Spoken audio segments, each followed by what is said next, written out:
neskúšajme sa vraciať späť, poďme stále dopredu. Lebo to je to najdôležitejšie, aby sme nezaostali. Lebo keď zaostaneme my, tak zaostanú naše deti a zbytočne budú stratené v tom celom svete. Práca školského digitálneho koordinátora bola v tom úžasná, že som mohla mať väčší priestor na to, že som kolegov mohla viacej presvedčiť o tom, že ako učiť v tom modernom štýle, v tom možno takom bližšom pre dnešné deti, ktoré to tak inak vnímajú. Kolegyňa Mírka je pozitívna energia, to už len keď príde do miestnosti, tak sa celá rozžiari.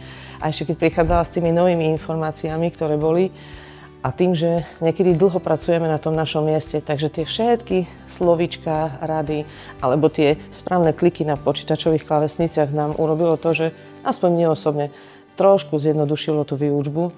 A tým, že dnes deti sú také ťažko zaujateľné, ale zase sú veľmi šikovné a s tou technológiou nás niekedy aj preskočia, takže toto je vynikajúca vec, držať s nimi krok a baviť sa tak, aby aj oni z toho vyučovania každý deň mali minimálne jednu informáciu, ktorú si odnesú sebou domov. V poslednom období sa mi podarilo toho dosť. Sme získali zase grant na interaktívny displej aj nejaké iPady a tam sme mali digitálnych seniorov, kedy sme prepojili komunitu našich bývalých kolegov, ale aj seniorov z okolia a aj so žiakmi, kedy vlastne žiaci sa učili tej empatii ku starším ľuďom a zase kolegovia a tí naši seniori, ktorí nás navštívili, mali možnosť tie svoje skúsenosti odozdať týmto mladým chlapcom. Videl som, ako tí starší ľudia vnímajú nás, alebo tie moderné technológie, ako sa v tom možno niekedy vidia alebo nevidia. A ako to možno oni vnímajú ako to vplyva možno na nás, ako to vplyva na nich, ako to vplyva na ľudí. A videl som, že sme sa vedeli takto rozprávať aj nielen o tých technológiách, ale aj o iných veciach.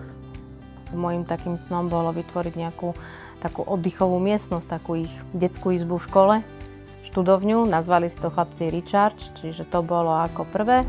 To sme ale vytvorili cez pomoc rodičov. Tak bol tento podcastové štúdio, no a môjim veľkým snom bolo interaktívny displej a iPady na vyučovanie, lebo už som učila cez tablety, takže chcela som niečo, čo bude tú výučbu moju robiť takou inou, takou možno zaujímavejšou pre žiakov. Mírka je jedna z tých veľmi trpezlivých a inšpiratívnych kolegyň.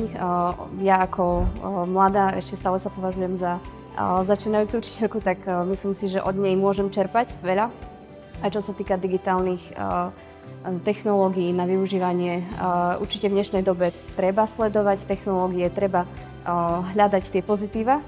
Určite to zjednodušuje proces vyučovací, dá sa jednoduchšie potom spolupracovať aj so žiakmi, žiakov to viacej baví, lebo technológie naozaj žiaci využívajú každodenne, čiže...